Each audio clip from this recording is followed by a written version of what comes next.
Hi అండి, శ్రీవర్మ వంటికి స్వాగతం. సంక్రాంతి సిరీస్లో భాగంగా ఈరోజు మన వీడియో బూందీ అచ్చండి. దాన్నే కరకజ్జమని కూడా అంటారు కదా. అది చాలా సింపుల్గా ఎలా తయారు చేయాలో ఈ వీడియోలో చూద్దాం. 2 కప్పుల శనగపిండి తీసుకోవాలండి. అడుగున ఒక బౌల్ పెట్టుకుని పైన జల్లిల్లో 2 కప్పుల శనగపిండి వేసుకుని బాగా జల్లించాలి. శనగపిండి జల్లించేసుకున్నాక ఒక పావు కప్పు వరిపిండి వేసుకోవాలండి. దీని మూలంగా బూందీ క్రిస్పీగా వస్తుంది. దీన్ని కూడా ఒకసారి జల్లించేసుకోవాలి. ఇప్పుడు దీనిలో చిటికెడంత ఉప్పు, చిటికెడంత తినే సోడా వేసుకోవాలండి. ఇప్పుడు మొత్తం అంతా కూడా ఒకసారి కలిపేసుకోవాలండి. ఇప్పుడు అన్నీ కలిపేసుకున్నాక కొద్దిగా నీళ్లు పోస్తూ కలుపుకోవాలండి. అన్నీ ఒకేసారి పోసేయకూడదు. చూడండి, అస్సలు ఎక్కడ ఉండలు లేకుండా కలుపుకోవాలి. ఈ కన్సిస్టెన్సీలో ఉండాలి. అప్పుడు బూందీ చాలా చక్కగా వస్తుందండి. డీప్ ఫ్రైకి సరిపడినంత ఆయిల్ పెట్టుకుని అది వేడెక్కాక బూందీ వేసుకోవాలండి. ఒక బూందీ గరిటలో కలిపి పెట్టుకున్న శనగపిండిని కొద్దిగా వేసుకోవాలండి. బూందీ వేసుకునేటప్పుడు ఆయిల్ చాలా వేడిగా ఉండాలండి. వేడి మీదే వేయించుకోవాలి, అప్పుడే క్రిస్పీగా వస్తుంది.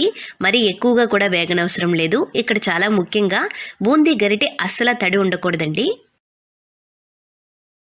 మరీ ఎక్కువగా వేగిపోనవసరం లేదండి. చూడండి, ఈ రంగులోకి రాగాన్ని తీసేసుకోవాలి. బూందీ గరిటె లేని వాళ్ళు ఇలా చిల్లుల గరిటెలో కూడా వేసుకోవచ్చండి. మధ్యలోకి వేసుకుంటే చాలా చక్కగా పడుతుంది బూందీ అంతా కూడా. పాకం పట్టుకోవడం కోసం లోతుగా దళసరిగా వెడల్పుగా ఉన్న గిన్నెని తీసుకోవాలండి. అప్పుడు మీకు పాకం మాడిపోకుండా బూందీ కలుపుకునేటప్పుడు చాలా సులువుగా ఉంటుంది. ఇక్కడ మీరు బెల్లం చాలా జాగ్రత్తగా గమనించాలి.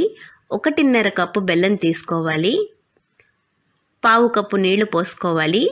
దీని మూలంగా పాకం చాలా చక్కగా తొందరగా వచ్చేస్తుందండి.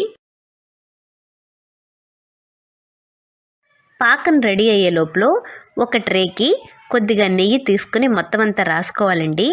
ఇక్కడ 1 స్పూన్ నెయ్యి దాకా పడుతుంది. మీరు ఎంత బాగా నెయ్యి రాస్తే ట్రే నుంచి అచ్చు అంత చక్కగా విడిపోతుంది. అలాగే ఒక చాకుని తీసుకుని దానికి కూడా కొద్దిగా నెయ్యి రాసుకోవాలి. మనం అచ్చు కింద కట్ చేసుకోవడం కోసం దీనికి కూడా బాగా నెయ్యి రాయాలండి. బూందీ అచ్చును ఒత్తడం కోసం బాక్స్ తీసుకుని దానికి కూడా నెయ్యి రాసుకోవాలి. చిన్న కప్పు జీడిపప్పు తీసుకుని ఇలా చిన్న ముక్కలుగా చేసుకుని ట్రేలో వేసుకోవాలండి. దీనిపైన మనం బూందీ వేసుకుంటాం కదా, అప్పుడు జీడిపప్పు అంతా కూడా చక్కగా బూందీకి పడుతుంది. ఇలా మొత్తం అన్నీ కూడా రెడీగా పెట్టుకోవాలి పాకం తయారయ్యేలోపు. ఇలా బెల్లం కరిగిపోయిన వెంటనే ఒకసారి వడగొట్టుకోవాలండి.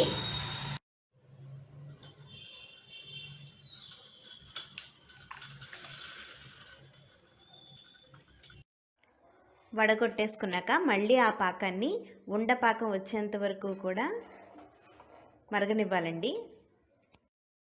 పాకం మరుగుతున్నప్పుడు మధ్య మధ్యలో గమనించుకుంటూ ఉండాలండి. ఒక గిన్నెలోకి నీళ్లు పోసుకొని కొద్దిగా పాకం వేసి ఉండపాకం వచ్చిందో లేదో చూసుకుంటూ ఉండాలి. పాకం బాగా మరిగిపోతుంది కదా, ఇప్పుడు ఒకసారి మళ్ళీ చూసుకుందాం. చూడండి, ఇలా తీయగానే ఉండ వచ్చేసింది కదా. స్టవ్ ఆఫ్ చేసుకుని 1 స్పూన్ యాలకుల పొడి వేసుకుని కలిపేసుకోవాలండి. స్టవ్ ఆఫ్ చేసుకుని దింపేసుకుని వెంటనే బూందీ వేసుకుని కలిపేసుకోవాలండి.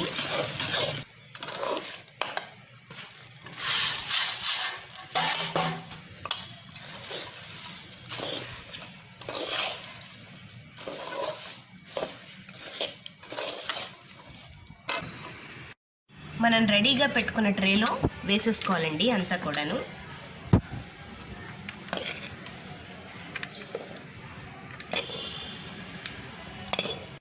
ఇలా మనం నెయ్యి రాసి పెట్టుకున్న గిన్నెతోటి సమానంగా చేసుకోవాలి.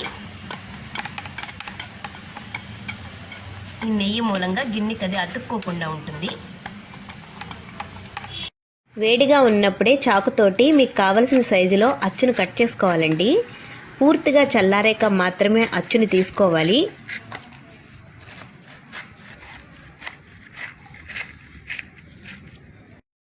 పూర్తిగా పూర్తిగా చల్లారిపోయాక చూడండి ఎంత చక్కగా అచ్చు విడిపోయిందో ట్రే నుంచి.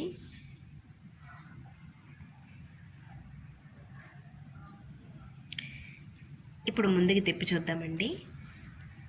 ఎంత చక్కగా వచ్చిందో కదా.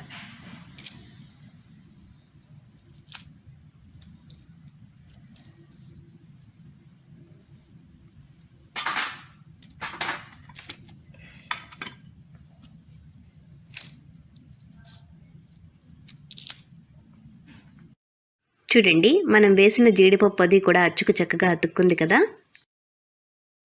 చూశారు కదండి, బూందీ అచ్చు ఇంట్లోనే ఎలా తయారు చేసుకోవాలో వీడియోలో చూపించిన అన్ని టిప్స్ కనుక మీరు ఫాలో అయితే మీకు కూడా ఇంతే చక్కనైన బూందీ అచ్చు రెడీ అయిపోతుందండి. మీకు కనుక ఈ వీడియో నచ్చినట్లయితే లైక్ చేయండి, షేర్ చేయండి, సబ్స్క్రైబ్ చేయడం మర్చిపోకండి. శ్రీ వర్మిచ్చిన వంట.